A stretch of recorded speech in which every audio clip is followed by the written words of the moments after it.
ਸਭ ਤੋਂ ਪਹਿਲਾਂ ਕੋਈ ਵੀ ਕਵਿਤਾ ਪੜ੍ਹਨ ਦੇ ਵਾਸਤੇ ਸਾਨੂੰ ਔਖੇ ਸ਼ਬਦਾਂ ਦੇ ਅਰਥ ਦਾ ਜਿਹੜਾ ਹੈ ਗਿਆਨ ਹੋਣਾ ਬਹੁਤ ਹੀ ਜ਼ਰੂਰੀ ਹੈ। ਦੇਖੋ ਆਪਣਾ ਪੇਜ ਟਰਨ ਕਰਕੇ ਦੇਖੋ, ਔਖੇ ਸ਼ਬਦਾਂ ਦੇ ਅਰਥ।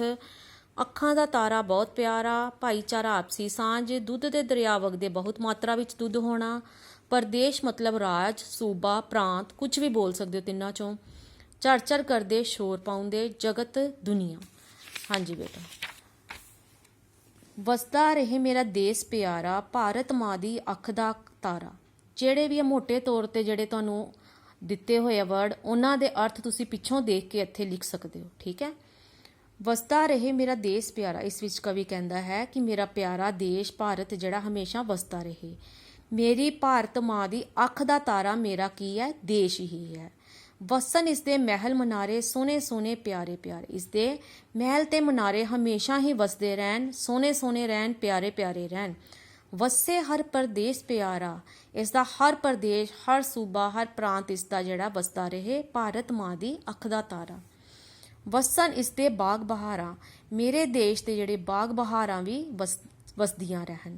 ਵਸਣ ਗੱਭਰੂ ਤੇ ਮੁਟਿਆਰਾਂ, ਮੇਰੇ ਦੇਸ਼ ਦੇ ਜਿਹੜੇ ਗੱਭਰੂ ਜਵਾਨ ਹੈ ਜਾਂ ਮੁਟਿਆਰਾਂ ਹੈ, ਕੁੜੀਆਂ ਹੈ, ਮੁੰਡੇ ਹੈ, ਉਹ ਸਾਰੇ ਹੀ ਵਸਦੇ ਰਹਿਣ। ਮੇਰੇ ਦੇਸ਼ ਦੇ ਵਿੱਚ ਆਪਸੀ ਸਾਂਝ ਰਹੇ, ਭਾਈਚਾਰਾ ਰਹੇ। ਭਾਰਤ ਮਾਂ ਦੀ ਅੱਖ ਦਾ ਤਾਰਾ। ਵਸਣ ਝਰਝਰ ਕਰਦੇ ਚਸ਼ਮੇ, ਇੱਥੇ ਜਿਹੜੇ ਨਦੀਆਂ ਜਾਂ ਦਰਿਆ ਜਾਂ ਚਸ਼ਮੇ ਵਗਦੇ ਹਨ, ਸ਼ੋਰ ਪਾਉਂਦੇ ਹਨ, ਉਹ ਹਮੇਸ਼ਾ ਹੀ ਵਗਦੇ ਰਹਿਣ। ਕਣਕਾਂ, ਮੱਕੀਆਂ, ਝੋਨੇ, ਨਰਮੇ, ਇੱਥੋਂ ਦੀਆਂ ਫਸਲਾਂ ਵੀ ਹਮੇਸ਼ਾ ਹੀ ਉਗਦੀਆਂ ਰਹਿਣ। ਕਿਹੜੀਆਂ ਫਸਲਾਂ? ਕਣਕਾਂ, ਮੱਕੀਆਂ, ਝੋਨੇ, ਨਰਮੇ। ਇਹ ਤਿੰਨਾਂ ਚਾਰਾਂ ਫਸਲਾਂ ਦੇ ਨਾਮ ਦਿੱਤੇ ਆ। ਜੈ ਕਿਸਾਨ ਦਾ ਲੱਗੇ ਨਾਰਾ, ਭਾਰਤ ਮਾਂ ਦੀ ਅੱਖ ਦਾ।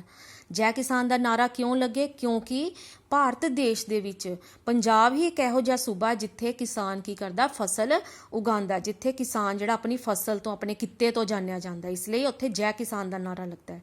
ਭਾਰਤ ਮਾਂ ਦੀ ਅੱਖ ਦਾ ਤਾਰਾ। ਹਾਂਜੀ, ਅੱਗੇ ਦੇਖੋ ਬੇਟਾ। ਦੁੱਧ ਦੇ ਦਰਿਆ ਇੱਥੇ ਵਗਦੇ। ਦੁੱਧ ਦੇ ਦਰਿਆ ਵਗਣ ਤੋਂ ਭਾਵ ਕਿ ਇੱਥੇ ਬਹੁਤ ਮਾਤਰਾ ਵਿੱਚ ਦੁੱਧ ਹੈ। ਇੱਥੇ ਭਾਰਤ ਦੇ ਵਿੱਚ ਪਸ਼ੂ ਪਾਲਣ ਹੈ। ਮੱਖਣ, ਪੇੜੇ, ਸਾਗ, ਸਰੋਂ ਦੇ। ਇੱਥੋਂ ਦੀ ਖੁਰਾਕ ਕਿਹੜੀ ਹੈ? ਮੇਨ ਮੱਖਣ, ਪੇੜੇ, ਸਾਗ, ਸਰੋਂ ਦੇ। ਮੱਖਣ ਦੇ ਪੇੜੇ ਤੇ ਸਾਗ, ਸਰੋਂ ਦਾ। ਦੁਨੀਆ ਜਿਸ ਨੂੰ ਜਗਤ ਮਨਿੰਦਾ ਸਾਰਾ, ਸਾਰੀ ਦੁਨੀਆ ਦੇ ਵਿੱਚ ਮਸ਼ਹੂਰ ਹੈ। ਭਾਰਤ ਮਾਂ ਦੀ ਅੱਖ ਦਾ ਤਾਰਾ। ਉਸ ਤੋਂ ਬਾਅਦ ਔਖੇ ਸ਼ਬਦ ਤੇ ਅਸੀਂ ਪੜ੍ਹ ਹੀ ਲਏ ਆ। ਉਸ ਤੋਂ ਬਾਅਦ ਯਾਦ ਰੱਖਣ ਯੋਗ ਗੱਲਾਂ। ਭਾਰਤ ਦੇ 28 ਰਾਜ ਹਨ। ਭਾਰਤ ਦੀ ਰਾਜਧਾਨੀ ਦਿੱਲੀ ਹੈ। ਭਾਰਤ ਵਿੱਚ 22 ਬੋਲੀਆਂ ਨੂੰ ਮਾਨਤਾ ਦਿੱਤੀ ਗਈ ਹੈ। ਭਾਰਤ ਦੀ ਰਾਸ਼ਟਰੀ ਭਾਸ਼ਾ ਹਿੰਦੀ ਹੈ। ਭਾਰਤ ਵਿੱਚ ਲੋਕ ਰਾਜ ਪ੍ਰਣਾਲੀ ਹੈ, ਜਾਂ ਮਤਲਬ ਲੋਕਾਂ ਦੁਆਰਾ ਚੁਣੀ ਗਈ ਸਰਕਾਰ ਹੈ। ਅੱਛਾ, ਉਸ ਤੋਂ ਬਹੁ ਵਿਕਲਪੀ ਪ੍ਰਸ਼ਨ ਦੇਖੋ। ਪ੍ਰਦੇਸ਼ ਦਾ ਕੀ ਅਰਥ ਹੈ? ਰਾਜ। ਭਾਈਚਾਰੇ ਤੋਂ ਕੀ ਭਾਵ ਹੈ? ਆਪਸੀ ਸਾਂਝ। ਇੱਥੇ ਕਿਸ ਦੇ ਨਾਂ ਦਾ ਨਾਰਾ ਲੱਗਦਾ ਹੈ? ਜੈ ਕਿਸਾਨ ਦਾ। ਭਾਰਤ ਵਿੱਚ ਕਿਸ ਚੀਜ਼ ਦੇ ਦਰਿਆ ਵਗਦੇ ਹਨ? ਦੁੱਧ ਦੇ।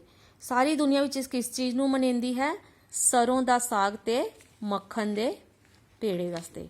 ਉਸ ਤੋਂ ਬਾਅਦ ਬੇਟਾ ਕੁਐਸਚਨ ਆਨਸਰ ਹੈ। ਇਹ ਕਾਪੀ ਦਾ ਕੰਮ ਹੈ, ਮੈਂ ਉੱਪਰ ਲਿਖ ਦਿੱਤਾ ਕਾਪੀ 'ਚ। ਇਹ ਕਾਪੀ 'ਚ ਤੁਸੀਂ ਕਰਨਾ ਕੰਮ ਹੈ, ਇਹ ਕਰਵਾਉਣੀ ਹੈ ਤੁਹਾਨੂੰ। ਪਹਿਲੇ ਅਸੀਂ ਬੁੱਕ ਦਾ ਕੰਮ ਕਰਦੇ ਹਾਂ। ਉਸ ਤੋਂ ਬਾਅਦ ਫਿਰ ਇਹ ਵਾਲਾ ਵੀ ਕੰਮ ਜਿਹੜਾ ਕਾਪੀ ਦਾ ਹੈਗਾ, ਇਹ ਕਾਪੀ ਤੇ ਹੀ ਤੁਸੀਂ ਕਰੋਗੇ। ਠੀਕ ਹੈ। ਉਸ ਤੋਂ ਬਾਅਦ ਵਾਕ ਹੈ, ਇਹ ਵੀ ਕਾਪੀ ਤੇ ਹੀ ਕਰੋਗੇ। ਮੈਂ ਇੱਥੇ ਕਾਪੀ ਲਿਖ ਦਿੱਤਾ। ਉਸ ਤੋਂ ਬਾਅਦ ਕਾਵਿ ਸਤਰਾਂ ਨੂੰ ਪੂਰਾ ਕਰੋ, ਮਤਲਬ ਜਿਹੜੀ ਕਵਿਤਾਵਾਂ ਦੀਆਂ ਲਾਈਨਾਂ ਉਹਨਾਂ ਨੂੰ ਪੂਰਾ ਕਰਨਾ। ਅਸੀਂ ਪਿੱਛੋਂ ਕਵਿਤਾ ਵਿੱਚੋਂ ਵੇਖ ਕੇ ਹੀ ਅਸੀਂ ਇਹਨੂੰ ਪੂਰਾ ਕੰਪਲੀਟ ਕਰਨਾ। ਵਸਣ ਇਸਦੇ ਮਹਿਲ ਮੁਨਾਰੇ ਸੋਹਣੇ ਸੋਹਣੇ ਪਿਆਰੇ ਪਿਆਰੇ। ਜਿਸ ਤਰ੍ਹਾਂ ਦੀ ਲੈ ਦੇ ਵਿੱਚ ਕਵਿਤਾ ਦੇ ਵਿੱਚ ਲਿਖੇ ਗਏ ਸ਼ਬਦ ਹੈ, ਉਸ ਤਰ੍ਹਾਂ ਹੀ ਐਜ਼ ਇਟ ਇਜ਼ ਹੀ ਸ਼ਬਦ ਜਿਹੜੇ ਆ ਇਹਨੂੰ ਕੰਪਲੀਟ ਅਸੀਂ ਕਰਨੇ ਆ। ਸੋਹਣੇ ਸੋਹਣੇ ਪਿਆਰੇ ਪਿਆਰੇ। ਵਸਣ ਇਸਦੇ ਬਾਗ ਬਹਾਰਾਂ, ਵਸਣ ਗੱਭਰੂ ਤੇ ਮੁਟਿਆਰਾਂ। ਵਸਣ ਝਰਝਰ ਕਰਦੇ ਚਸ਼ਮੇ, ਕਣਕਾਂ, ਮੱਕੀਆਂ, ਝੋਨੇ, ਨਰਮੇ। ਇਹ ਫਸਲਾਂ ਦੇ ਨਾਂ ਆ। ਕਣਕ ਤੁਹਾਨੂੰ ਪਤਾ ਹੈ, ਮੱਕੀ ਦੀ ਵੀ ਫਸਲ ਪਤਾ ਹੈ। ਝੋਨਾ ਕੀ ਹੁੰਦਾ? ਚਾਵਲਾਂ ਦੀ। ਔਰ ਨਰਮਾ ਕੀ ਹੁੰਦਾ? ਗੰਨੇ ਦੀ। ਅੱਛਾ, ਉਸ ਤੋਂ ਬਾਅਦ ਵਿਆਕਰਣ ਦੇ ਵਿੱਚ ਦੇਖੋ ਲਿੰਗ ਬਦਲੀ। ਗੱਭਰੂ ਦਾ ਮੁਟਿਆਰ, ਦਾਦਾ ਦਾ ਦਾਦੀ, ਫੁੱਫੜ ਦਾ ਭੂਆ, ਨਾਨਾ ਦਾ ਨਾਨੀ, ਪਿਤਾ ਦਾ ਮਾਤਾ, ਤਾਇਆ ਦਾ ਤਾਈ, ਮਾਸੜ ਦਾ ਮਾਸੀ, ਬੱਚਾ ਦਾ ਬੱਚੀ। ਪੇਜ ਟਰਨ ਕਰੋ ਬੇਟਾ। ਹੁਣ ਅੱਗੇ ਦੇਖੋ ਤੁਸੀਂ। ਹੁਣ ਵਚਨ ਬਦਲੋ ਅਸੀਂ ਕਰਨੇ ਆ, ਇੱਕ ਤੋਂ ਜ਼ਿਆਦਾ ਦੇ ਵਿੱਚ ਲੈ ਕੇ ਆਣੇ ਆ। ਕੰਨੇ ਦੇ ਹਰ ਚੀਜ਼ ਦੇ ਨਾਲ ਕੰਨਾ ਲੱਗੇਗਾ, ਉਹ ਵੀ ਲੈ ਦੇ ਹਿਸਾਬ ਨਾਲ। ਠੀਕ ਹੈ। ਲੈ ਦੇ ਹਿਸਾਬ ਨਾਲ ਕੰਨਾ ਲੱਗੇਗਾ, ਉੱਪਰ ਬਿੰਦੀ ਆਏਗੀ ਕੰਨੇ ਦੇ। ਠੀਕ ਹੈ। ਦੇਸ਼, ਦੇਸਾਂ, ਉੱਪਰ ਬਿੰਦੀ, ਕੰਨੇ ਦੇ ਉੱਤੇ ਬਿੰਦੀ। ਬਾਗ, ਬਾਗਾਂ, ਉੱਪਰ ਬਿੰਦੀ। ਦਰਿਆ, ਦਰਿਆਵਾਂ, ਉੱਪਰ ਬਿੰਦੀ। ਅੱਖਾਂ, ਅੱਖ, ਅੱਖਾਂ, ਉੱਪਰ ਬਿੰਦੀ। ਪ੍ਰਦੇਸ਼, ਪ੍ਰਦੇਸਾਂ, ਉੱਪਰ ਬਿੰਦੀ। ਚਸ਼ਮਾ, ਚਸ਼ਮੇ। ਠੀਕ ਹੈ। ਉਸ ਤੋਂ ਬਾਅਦ ਦੇਖੋ ਇਹ ਸੋਲਵ ਕੀਤੇ ਹੋਏ ਆ। ਇਹ ਜਿਹੜਾ ਕੰਮ ਹੈ ਸੋਲਵ ਕੀਤਾ, ਪਰ ਤੁਸੀਂ ਇਹਨੂੰ ਟਿਕ ਕਰੋ ਕਿਉਂਕਿ ਇਹ ਜਿਹੜਾ ਇਹ ਵੀ ਆ ਸਕਦਾ, ਇਹਨਾਂ ਵਿੱਚੋਂ ਵੀ ਕੰਮ ਆ ਸਕਦਾ। ਠੀਕ ਹੈ। ਦੇਸ਼ ਮੇਰਾ, ਭਾਰਤ ਮੇਰਾ ਦੇਸ਼ ਹੈ। ਦੇਸ਼, ਬਹੁਤ ਸਾਰੇ ਦੇਸ਼ ਠੰਡ ਦੀ ਲਪੇਟ ਵਿੱਚ ਆ ਗਏ। ਇਹ ਦੇਸ਼ ਤੇ ਦੇਸ਼ ਵਿੱਚ ਦੋਨਾਂ ਦੇ ਵਿੱਚ ਫਰਕ ਦੱਸਿਆ ਗਿਆ। ਬਹੁਤ ਸਾਰੇ ਦੇਸ਼ ਆ ਗਿਆ, ਇੱਕ ਦੇਸ਼ ਜਿਹੜਾ ਇੱਕ ਦੇਸ਼ ਦੇ ਲਈ ਹੁੰਦਾ। ਬਾਗ, ਇਹ ਸਾਡਾ ਬਾਗ ਹੈ। ਕਿੰਨੇ ਸੁੰਦਰ ਸੁੰਦਰ ਬਾਗ ਹਨ। ਜ਼ਿਆਦਾ ਲਈ ਵੀ ਆ ਗਿਆ, ਇੱਕ ਲਈ ਵੀ ਆ ਗਿਆ, ਕਿੱਥੇ ਕਿਹੜੀ ਚੀਜ਼ ਲਗਾਣੀ ਹੈ। ਪ੍ਰਦੇਸ਼, ਪੰਜਾਬ ਇੱਕ ਖੁਸ਼ਹਾਲ ਪ੍ਰਦੇਸ਼ ਹੈ। ਭਾਰਤ ਦੇ 28 ਪ੍ਰਦੇਸ਼ ਹਨ। ਠੀਕ ਹੈ। ਇਹ ਵਚਨਾਂ ਵਰਗੋ ਕਿਸ ਤਰ੍ਹਾਂ ਵਰਤਣਾ ਹੈ ਤੇ ਸਿੰਗਲ ਕਿਸ ਤਰ੍ਹਾਂ ਵਰਤਣਾ ਹੈ, ਦੋਨਾਂ ਬਾਰੇ ਦੱਸਿਆ ਗਿਆ। ਵਚਨ ਦੇ ਵਿੱਚ ਜਦੋਂ ਆ ਜਾਏਗਾ ਉਦੋਂ ਜ਼ਿਆਦਾ ਦੇ ਵਾਸਤੇ ਤੇ ਫਿਰ ਇੱਕ ਦੇ ਵਾਸਤੇ। ਅੱਗੇ ਦੇਖੋ, ਇਸ ਦਾ ਸੰਬੰਧਕ ਲੱਗਦਾ ਹੈ। ਮੇਰੇ ਦੇਸ਼ ਨੂੰ ਨਜ਼ਰ ਨਾ ਲੱਗੇ, ਸਾਡੇ ਦੇਸ਼ਾਂ ਨੂੰ ਨਜ਼ਰ ਨਾ ਲੱਗੇ, ਇਹ ਵੀ ਸੋਲਵ ਕੀਤਾ ਹੋਇਆ। ਬਾਗ ਵਿੱਚ ਫੁੱਲ ਖਿੜੇ ਹਨ, ਬਾਗਾਂ ਵਿੱਚ ਫੁੱਲ ਖਿੜੇ ਹੋਏ ਹਨ। ਅਸੀਂ ਪ੍ਰਦੇਸ਼ ਵਿੱਚ ਰਹਿੰਦੇ ਹਾਂ, ਅਸੀਂ ਪ੍ਰਦੇਸ਼ਾਂ ਵਿੱਚ ਰਹਿੰਦੇ ਹਾਂ। ਹੁਣ ਬੇਟਾ ਮੈਂ ਤੁਹਾਨੂੰ ਕਰਵਾਉਣ ਜਾ ਰਹੀ ਹਾਂ ਕਾਪੀ ਦਾ ਕੰਮ।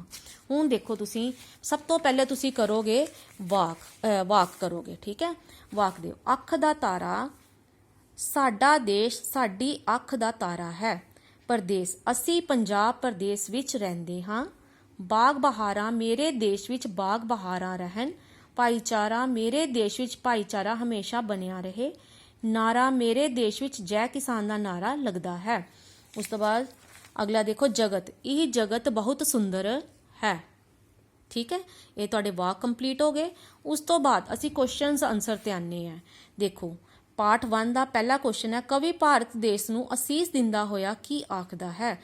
ਕਵੀ ਆਖਦਾ ਹੈ ਕਿ ਭਾਰਤ ਦੇਸ਼ ਸਦਾ ਵਸਦਾ ਰਹੇ ਤੇ ਇੱਥੇ ਹਰ ਚੀਜ਼ ਦੀ ਬਰਕਤ ਰਹੇ। ਠੀਕ ਹੈ। ਫਸਟ ਕੁਐਸਚਨ ਦਾ ਆਨਸਰ। ਇਸ ਕਵਿਤਾ ਵਿੱਚ ਕਿਹੜੀਆਂ-ਕਿਹੜੀਆਂ ਫਸਲਾਂ ਦਾ ਨਾਂ ਆਇਆ ਹੈ। ਇਸ ਕਵਿਤਾ ਵਿੱਚ ਕਣਕ, ਮੱਕੀ, ਝੋਨੇ ਤੇ ਨਰਮੇ ਦੀਆਂ ਫਸਲਾਂ ਦਾ ਨਾਂ ਆਇਆ ਹੈ। ਦੁੱਧ ਦੇ ਦਰਿਆ ਵਗਣ ਤੋਂ ਕੀ ਭਾਵ ਹੈ। ਦੁੱਧ ਦੇ ਦਰਿਆ ਵਗਣ ਤੋਂ ਭਾਵ ਹੈ ਬਹੁਤ ਮਾਤਰਾ ਵਿੱਚ ਦੁੱਧ ਹੋਣਾ। ਠੀਕ ਹੈ। ਬਹੁਤ ਮਾਤਰਾ ਵਿੱਚ ਦੁੱਧ ਹੋਣਾ। ਉਸ ਤੋਂ ਬਾਅਦ ਦੇਖੋ ਬੇਟਾ, ਇੱਕ ਕਾਵ ਸਤਰਾਂ। ਠੀਕ ਹੈ। ਕਾਵ ਸਤਰਾਂ ਦੇਖੋ, ਤੁਸੀਂ ਆਪਣੀ ਬੁੱਕ ਦੇ ਉੱਤੇ ਦੇਖੋ, ਇਹ ਤੁਹਾਡਾ ਕੁਐਸਚਨ ਨੰਬਰ ਹੈਗਾ 2। ਇਹ ਦੇਖੋ। ਠੀਕ ਹੈ। ਇਹ ਕਾਵ ਸਤਰਾਂ ਦਿੱਤੀਆਂ। ਦੁੱਧ ਦੇ ਦਰਿਆ ਕਿੱਥੇ, ਇੱਥੇ ਵਗਦੇ, ਮੱਖਣ ਪੇੜੇ ਸਾਗ ਸਰੋਂਦੇ, ਜਿਸ ਨੂੰ ਜਗਤ ਮਨਿੰਦਾ ਸਾਰਾ, ਭਾਰਤ ਮਾਂ ਦੀ ਅੱਖ ਦਾ ਤਾਰਾ। ਇਹਨਾਂ ਚਾਰਾਂ ਦੇ ਪੈਰਿਆਂ ਦੇ ਵਿੱਚੋਂ ਉਹਨਾਂ ਨੇ ਕੁਐਸਚਨ ਕੱਢੇ ਹੋਏ ਆ, ਪਹਿਲਾ, ਦੂਸਰਾ, ਤੀਸਰਾ। ਭਾਰਤ ਵਿੱਚ ਦੁੱਧ ਦੇ ਦਰਿਆ ਕਿਵੇਂ ਵਗਦੇ ਹਨ। ਠੀਕ ਹੈ।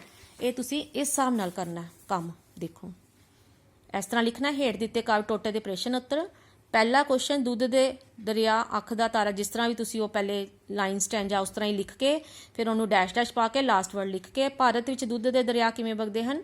ਭਾਰਤ ਵਿੱਚ ਕਾਫੀ ਮਾਤਰਾ ਵਿੱਚ ਪਸ਼ੂ ਪਾਲਣ ਹੈ, ਇਸ ਲਈ ਇੱਥੇ ਦੁੱਧ ਦੇ ਦਰਿਆ ਵਗਦੇ ਹਨ। ਠੀਕ ਹੈ। ਇਹ ਇੱਥੋਂ ਤੱਕ ਇੱਕ ਤੁਹਾਡਾ ਪੂਰਾ ਕੁਐਸਚਨ ਜਿਹੜਾ ਕੰਪਲੀਟ ਹੋ ਜਾਂਦਾ। ਸਰੋਂ ਦਾ ਸਾਗ ਤੇ ਮੱਖਣ ਦੇ ਪੇੜੇ ਕਿੱਥੋਂ ਦੀ ਖੁਰਾਕ ਹੈ। ਸਰੋਂ ਦਾ ਸਾਗ ਤੇ ਮੱਖਣ ਦੇ ਪੇੜੇ ਪੰਜਾਬ ਦੀ ਖੁਰਾਕ ਹੈ।